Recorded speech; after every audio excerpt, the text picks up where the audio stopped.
네, 다양한 국제뉴스 워싱턴이 이 시간 책임져 주시는 손재규 선임 기자 함께하겠습니다. 어서 오세요. 안녕하세요. 네, 푸틴 대통령 압승한 이 이야기로 좀 시작을 해볼까요? 뭐 압승을 했다는 건 다들 알고 계실 거고 네. 외신들 해외 반응부터 좀 살펴볼까요? 그 서방하고 러시아하고 가까운 쪽하고 아주 반응이 극과 극입니다. 네, 뭐 백악관도 그렇고 유럽 연합도 그렇고 뭐 영국, 독일, 프랑스 같은 데서 전부 그 자유롭지 공정하지 않다는 점을 강조를 했고요. 그런데 백악관 쪽에서 그렇게 비판을 하면서도 현실은 푸틴이 러시아 지도자라는 점이다. 오늘 새벽에 그러니까 뭐 그게 이제 만나겠다는 그런 입장을 밝혔고요. 네, 그런데 일본이 좀 묘합니다. 기시다 일본 총리가 기자들이 그 러시아 대선 결과 어떻게 생각하느냐 물어보니까 직접 답변을 안 했습니다. 그러면서 영토 분쟁 해결, 평화조약 체결 됐으면 좋겠다. 그러니까 러시아 푸틴한테 축하를 하고 싶은데 또 G7 일원인데 묘한 그런 그 속내를 드러냈습니다. 네, 반면에 지금 뭐 중국, 뭐 북한 뭐 즉각 축전 보냈고요. 튀르키예 대통령도 러시아와의 그 긍정적인 발전이 계속되길 바란다고 했습니다. 그리고 사우디 국왕도 축전을 보냈고 특히 사우디 실세인 그 왕세자도 축전을 보내서 그 오펙 플러스의 협력을 지속하겠다. 푸틴이 아주 가장 반가운 얘기일 겁니다. 네. 그리고 뭐 베네수엘라, 뭐 옛소련권 5개 그 중앙아시아 정상들도 뭐 일제히 그 축하 그 전문을 보냈습니다. 아주 반응이 아주 극과 극입니다. 그러네요. 푸틴이 이렇게 오선 고지를 넘었습니다. 이 서방을 향해서 러시아와 나토 직접 충돌 시에 3차 대전에 근접할 것이다. 그런데 이런 경고를 했나 봅니다. 어제 기자들하고 만나서 네. 이제 그런 얘기를 했습니다. 이게 이제 마크롱 대통령이 최근에 그 파병 가능성을 시사를 했죠. 그래가지고 이제 이렇게 되면은 러시아하고 나토가 직접 충돌할지 모른다는 걱정들이 있는데 이걸 기자들이 물어보니까 그렇게 되면은 러시아하고 나토가 만약에 직접 충돌하게 되면은 3차 대전에 한 걸음밖에 안 떨어지게 되는 것을 의미한다. 그러면서 누구도 그런 시나리오를 원치 않을 거다. 이렇게 강조를 했습니다. 네. 뭐 나토 병력에 대해서도 언급을 좀 한 것 같은데요. 지금 뭐 이제 푸틴 얘기는 이미 네. 우크라이나에 나토 병력이 들어와 있다. 그러면서 러시아군이 전쟁하면서 영어, 프랑스어가 이렇게 쓰이는 걸 들었다고 이렇게 또 강조를 했습니다. 네.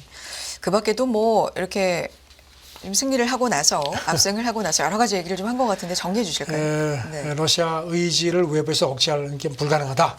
이렇게 강조를 했고요. 또 러시아 이번 대선 결과 때문에 러시아 사회가 더 통합되고 강해질 거라고 아주 힘을 주어서 얘기를 했습니다. 그리고 이제 그 마크롱이 지난주에 그 우크라이나 방송하고 인터뷰하면서 올여름 그 파리 올림픽 기간에 휴전하는 게 어떠냐 이렇게 제의를 한 거에 대해서 대화에 나설 준비를 돼 있지만 전선에서의 우리의 이익도 고려돼야 한다. 그러니까 무조건 휴전하지는 않겠다는 입장을 강조를 했습니다. 그러면서 또 프랑스가 역할을 할 수 있지 않겠느냐.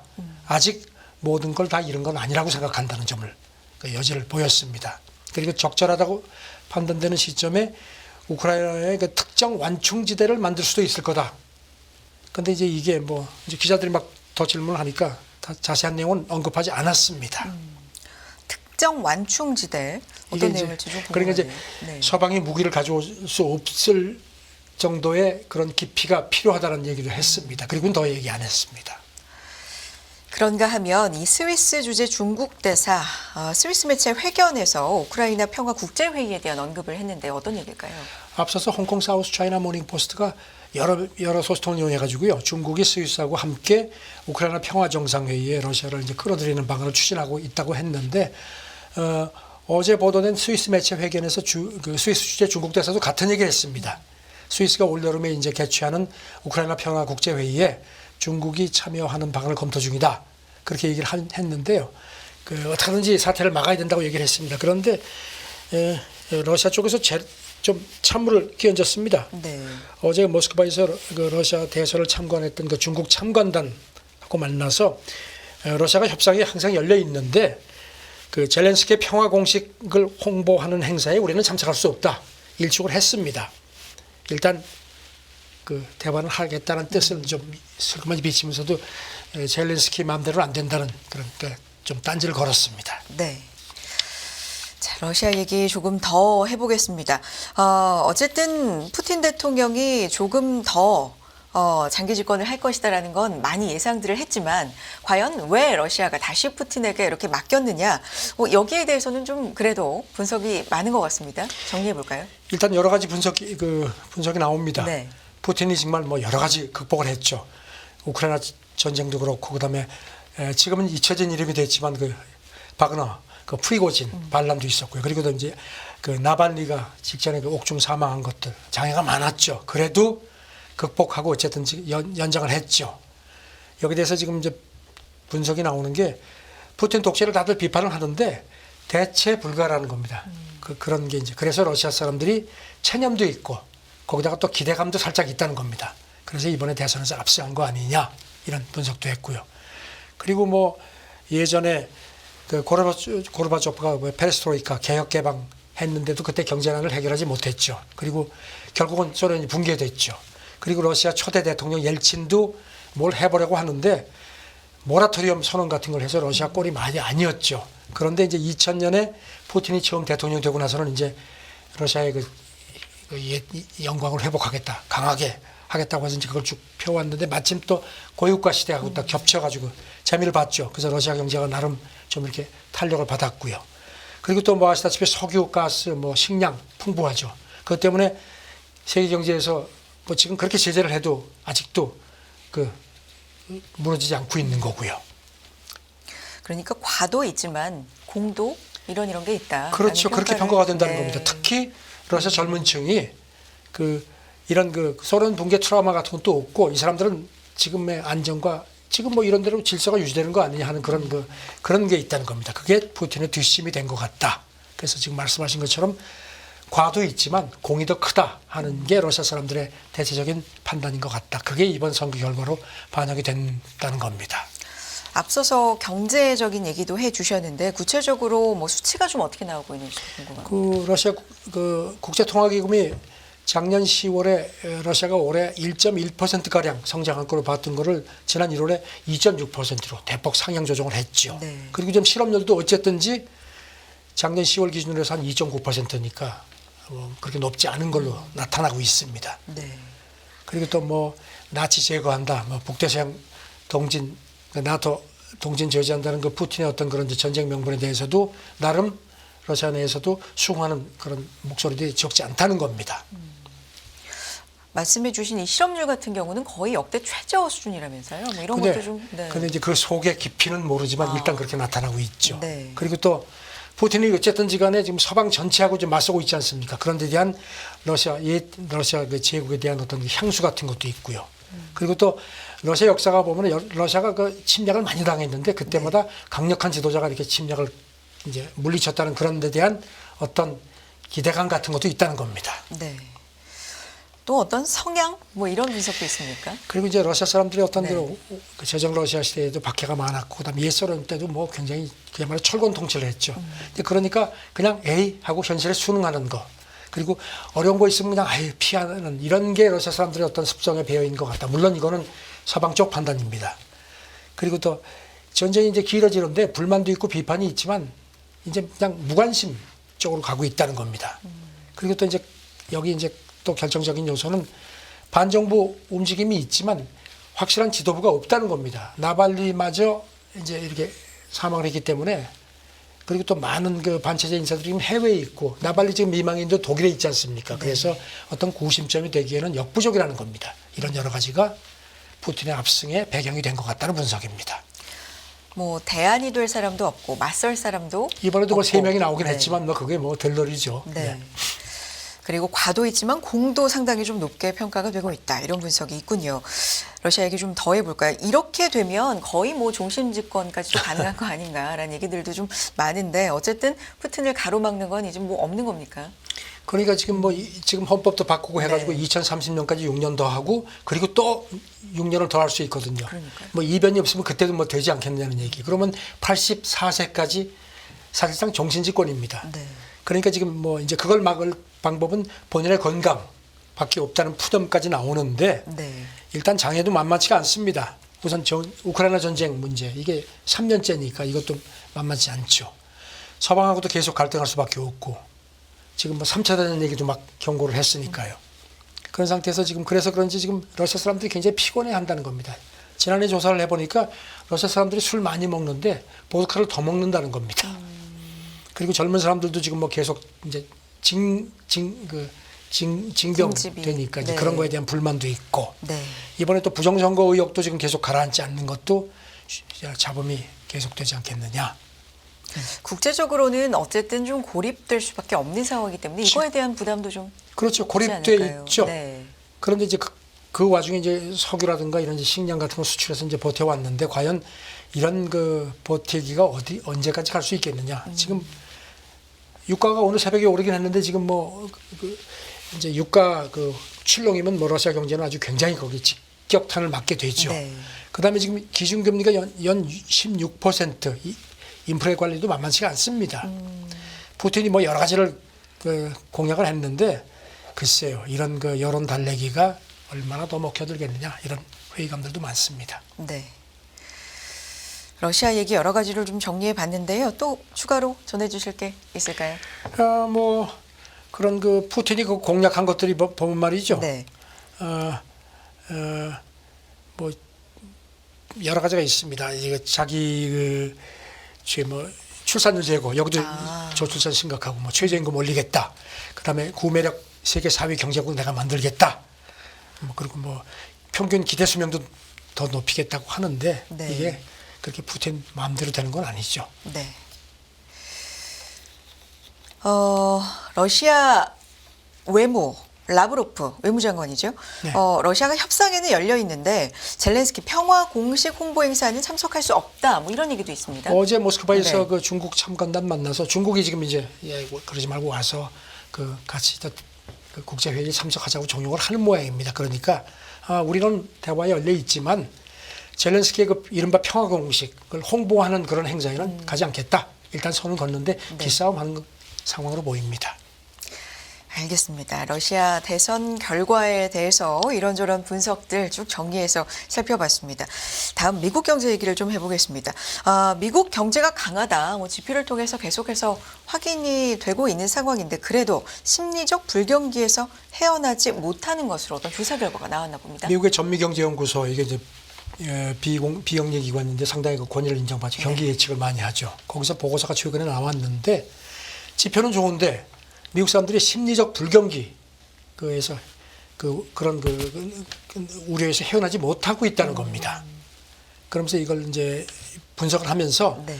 그 큰 원인 중에 하나가 그 차입 부담 우려 때문인 것 같다는 겁니다. 그게 이제 볼커 전 연준의장이 그 70년대 말하고 80년대 초 그때 이제 뭐 지금은 아련한 기억이 됐지만 기준금리를 20%까지 끌어올린 적이 있거든요. 그때 그 이후에 지금 이런 그 차입 부담에 대한 걱정이 제일 크다는 겁니다. 그래서 이게 지금 소비자 물가 지수에도 제대로 반영이 안 된 것 같다는 분석입니다. 네. 그러면 이 CPI가 계속해서 나오는 이 숫자에 이런 심리까지는 아직 제대로 반영이 안 된 것 같다. 안 된 것 같다는 게 이제 네. 이쪽 그 전미경제연구소 분석이고요. 그러면서 뭐 자동차 신용카드 보면 대출에 대한 이자 부담 같은 거, 그다음에 주택 관련 비용이 이게 상승했는데 이게 CPI에 제대로 반영이 안 된 걸로 보인다. 그래서 만약에 이게 제대로 반영이 됐다면은 작년 10월 같은 경우 전년 대비 인플레가 실제로 한 당국은 3% 정도로 발표를 했는데 실제로는 9% 정도일 거라는 게 이 전미경제연구소 추산입니다. 가뜩이나 지금 인플레이션 완화, 그러니까 디스인플레이션이 좀 주춤하는 거 아닌가라는 우려도 일각에서는 있는데 그렇죠. 굉장히 좀 의미 있는 그래서 지금 결과네요. 이 전미경제연구소 분석이 네. 경기가 좋은데도 지금 최근에 그 미시간 소비 심리 지수가 좀 부진하죠. 이것도 이런 것들이 이런 구멍이 있기 때문에 그런 것 같다는 추정을 했습니다. 네. 경제 얘기 좀 이어서 해보면 그래서 이번 주 굉장히 비기크라고 저희가 계속해서 말씀드리고 있습니다. 통화정책회의가 곳곳에서 잇따라 열리는데요. 지금 뭐 엄청나게 많죠. 네. 지금 블룸버그가 쭉 정리를 했는데요. 지금 전 세계 통화 거래량 기준에서 상위 10개 통화 중에 6개 통화국이 지금 이번 주에 주. 금리를 결정하죠. 지금 뭐 엄청나게 많습니다. 뭐 중국, 러시아도 있고요. 뭐니 해도 지금 이제 현재 시간 화요일, 수요일 열리는 이제 FOMC가 가장 크고요. 네.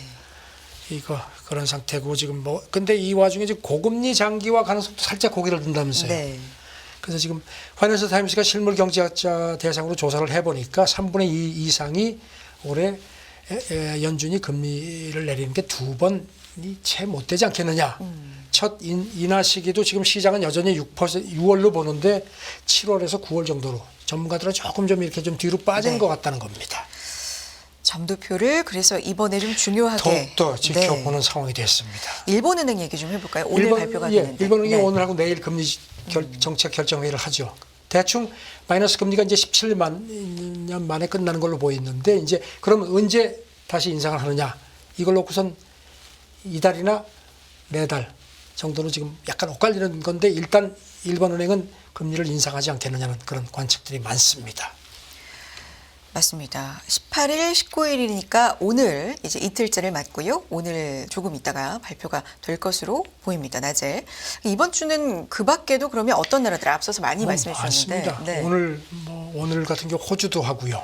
그다음에 내일은 중국, 인도네시아, 브라질 같은데. 그다음에 이제 21일엔 이제 유럽국들이 영국, 스위스, 대만도 금리를 결정합니다. 그리고 이제 22일이 러시아가 금리를 다루는 걸로 되어 있고요.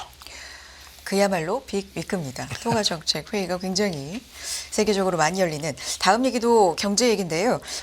이 양회 이후에 중국 부양책에 좀 더 관심이 좀 모아지고 있는데 인플레가 좀 과거와 다르고 네. 통화정책 회의가 좀 다르게 가고 있다 이런 분석도 있고요. 지금 어떤 중국도 얘기입니까? 네. 1, 2월 그 주요 지표들이 오늘 발표가 되는 모양이죠. 소매, 판매, 고정자산 투자, 산업 생산 같은 경우 그리고 이제 내일 어제요. 어제. 네. 어제 발표가 발표되고 이제 됐고요. 네. 내일 사실상 기준금리죠. 이제 대출 우대 금리 결정을 하게 됩니다. 대만도 금리를 조정하지 않을 것 같다는 거예요. 6월 네. 전까지는요. 러시아가 이제 푸틴 오선 후 첫 통화정책 회의를 여는데 역시 금리를 동결하지 않겠느냐는 관측이 많고요. 네. 대충 그런 상황이고 유럽연합도 아시다시피 6월 이후에나 내리지 않겠느냐는 관측에 무게가 실리는 상황입니다. 블룸버그가 이렇게 각국의 예전에는 연준이 금리를 조정하면 일제히 같이 움직였는데 이제는 상황이 좀 달라졌다는 겁니다. 각국의 인플레 상황이 다르기 때문에 정책 행보가 많이 엇갈린다는 겁니다. 네. 자, 다음 얘기로 좀 빠르게 넘어가 볼까요? 대만 TSMC 반도체 후공정 설비 일본 건설을 모색 중이다. 이 얘기 좀 전해주세요. 이게 지금 로이터가 여러 명의 소식통을 이용해서 전했는데요. 네. TSMC가 일본에 공장이 지금 있거든요. 그런데 지금 사실 핵심이 후공정요. 이른바 그 패키징. 이게 이제 정확한 용어는 고밀도 반도체 칩 포장 고급 기술 COWOS 복잡합니다. 그런데 이거 설비를 일본에 만드는 걸 지금 모색한다는 겁니다. 일본은 지금 아주 반색을 하는 입장이죠. 일본이 자기들도 뭔가 좀 반도체 허브를 만들고 싶어 하는데 그래서 이제 기술을 이전하는 것도 옵션의 하나라는 얘기고요. 지금은 아시다시피 TSMC의 패키징 설비는 모두 대만에만 있습니다. 이게 그러니까 AI 붐에 따른 예. 어떤 하나의 계획? 그래서 그 모습인가요? 수요가 증가하기 네. 때문에 지금 TSMC 외에 삼성전자라든가 인텔도 관련 선비를 지금 늘리고 있는 상황이고요. 네. 지금 보면은 TSMC가 지금 패키징 라인 설치하게 되는 게 일본에는 그야말로 실현이 되면 큰 보탬이 될 거란 분석이고요. 아시다시피 TSMC는 소니, 도요타 같은 데하고 일본 반도체 부분에 한 200억 달러 정도 공동 투자하고 있죠. 네. 이미 이바라키현에 패키징 R&D 센터는 열었는데 2021년에 이번에 이제 설비까지 만들려고 한다는 관측입니다. 네. 다음 얘기 바이든 대통령 얘기입니다. 건강에 대한 우려 계속해서 좀 나오고 있는데 넘어짐을 방지하는 새 신발을 착용을 한 겁니까? 어떤 얘기죠? 이게 우선 특정 브랜드 선전은 아닙니다. 그런데 네네. 지금 미국의 보수 성향 폭스 뉴스가 이제 트럼프가 이렇게 나이 문제가 있다는 걸 부각시키기 위해서 네. 전했는데 바이든이 주치의가 권고해서 넘어짐을 방지하는 밑에가 이렇게 발판이 넓은 그런 특별히 제조된 신발을 새로 신기 시작했다는 겁니다. 네. 지난달에도 공군이 이렇게 올라가다가 이렇게 움찔하면서 이렇게 삐끗. 네, 난간 잡았지 네. 않습니까? 그래서 이제 그런 건데 지금 폭스뉴스 보도를 보면 바이든이 새로 신은 신발이 호카 브랜드, 이건 우리나라에서도 젊은 사람들이 많이 인기가 있죠. 이거를 이제 신기 시작했다는 겁니다. 이게 미국 족부 의학협회 인증도 받았다고 합니다. 그런데 이제 이 관련해서 미국 족부 이쪽 의료 전문가 얘기는 백악관 주치의가 앞서서 바이든 건강 점검한 결과를 공개하면서 다 좋다. 그러면서 덧붙이기를 그 말초 신경병 증세가 좀 있는 것 같다. 이게 이제 손발 이런 데가 이제 무뎌지는 거거든요. 그래서 자꾸 이렇게 넘어지기도 하고 그런다는 겁니다. 네. 그 이거 관련해서 뉴욕 타임스가 그 지난달에 보도한 게 있는데요. 바이든이 전용기 타고 내릴 때 자꾸 이렇게 그건 이제 기자들이 다 보이고 공개가 되니까 그래서 혹시 몰라서 경호원이 전용기 계단 밑에서 혹시 유사시에 얼른 그걸 보조하려고 새로 배치까지 됐다는 겁니다. 아, 백악관은 뭐 여기 대해서 아직까지 아무런 얘기를 안 합니다. 네. 그렇군요. 여기까지 듣도록 하겠습니다. 국제뉴스 오늘도 다양하게 살펴봤습니다. 선주기 선임 기자였습니다. 감사합니다. 네, 감사합니다.